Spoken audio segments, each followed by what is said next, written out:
Gampangnya, OS itu kayak otaknya perangkat kita. Dia yang bikin hardware sama software bisa kerja secara bersamaan. Tanpa OS, komputer atau HP kita nggak bakal bisa ngapain.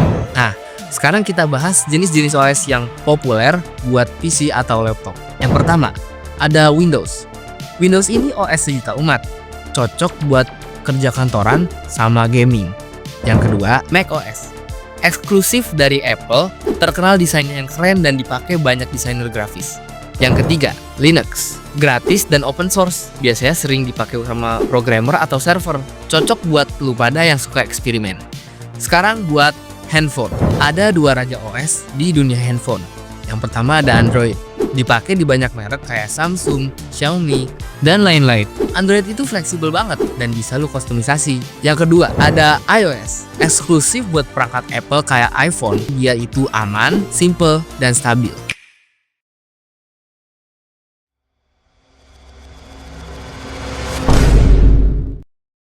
Yang pertama, Android. Dibuat oleh Andy Rudy, Rich Miner, Nick Sears, dan Chris White pada tahun 2003. Awalnya, Android dirancang buat kamera digital, tapi akhirnya dikembang buat ponsel. Google membeli Android di tahun 2005, dan versi pertama Android 1.0 atau 1.0 dirilis pada tahun 2008. Android sekarang jadi OS yang paling populer di dunia. Oke, sekarang kita bahas kelebihan Android. Yang pertama, Android itu fleksibel banget, bisa dikustomisasi sesuai selera. Yang kedua, banyak pilihan perangkat dari berbagai merek, contohnya kayak tadi. Yang ketiga, mendukung aplikasi dari luar Play Store.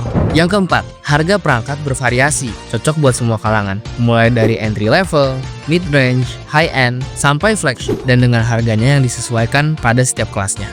Oke, selanjutnya kekurangan Android. Yang pertama, pembaruan OS nggak merata, tergantung merek dan model. Yang kedua, rentan malware kalau download aplikasi sembarangan. Yang ketiga, fragmentasi sistem karena banyak versi. Oke, kita lanjut ke OS yang kedua, yaitu iOS. iOS dibuat oleh Apple pertama kali diperkenalkan pada 2007 bersamaan dengan peluncuran iPhone pertama. Steve Jobs adalah sosok utama di balik pengembangan iOS. Fokusnya ada di ekosistem yang terintegrasi dan pengalaman pengguna yang simple. Sekarang kita bahas kelebihan iOS. Yang pertama, sistemnya stabil dan performanya konsisten. Yang kedua, keamanan tinggi dan susah ditembus virus. Nah, yang ketiga, ekosistem Apple terintegrasi dengan baik. Yang keempat, update OS selalu tersedia buat semua perangkat terbaru. Oke, selanjutnya kekurangan iOS. 1. Nggak bisa dikustomisasi sebebas Android. Yang kedua, harga perangkat biasanya tergolong mahal. Yang ketiga, terbatas pada ekosistem Apple, sulit terhubung dengan perangkat lain. Jadi, mau OS manapun yang kalian pilih, itu semuanya tergantung pada kalian. Lebih nyaman yang mana dan kalian lebih prefer yang mana. Sebenarnya dua-duanya sama-sama bagus, sesuai penggunaan.